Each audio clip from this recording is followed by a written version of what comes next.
ba tayong mga ginagawang campaign or may mga sinusulong po ba tayo para mas ma-encourage yung mga kababaihan na inaabuso or yung mga bata man na inaabuso na mas magsabi? Pinaigting namin yung mga programa namin para doon naman sa prevention aspect. So, bumababa kami doon sa mga barangay, nagle-lecture kami, dinadamay na namin yung barangay VAUSI, and at the same time, kung may mga organisasyon o grupo ng mga kababaihan, ini-educate namin sila ano yung mga karapatan nila at Okay. paano sila dudulog kung kinakailangan para magsampa ng kaso. In the same manner, ganun din po yung sa mga bata, pumupunta kami sa mga paaralan, nagkakanda kami ng lecture, in-empower din namin yung mga bata to speak Okay. up. For WCPC, meron kami sa Facebook na PNP Women and Children Protection Center.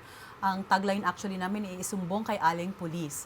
So, pwede sila mag-report doon because it serves as a reporting channel at sinisigurado po namin na kung sino ang magre-report, hindi po siya papangalanan. Okay, So, kung that's halimbawa, good. nakita mo sa kapitbahay, binubugbog yung bata o binubugbog yung asawa, pwede niyong idulog doon sa WCPC Yeah. FB page. Karapatan natin na ipaglaban pag tayo ang naabuso. Yeah.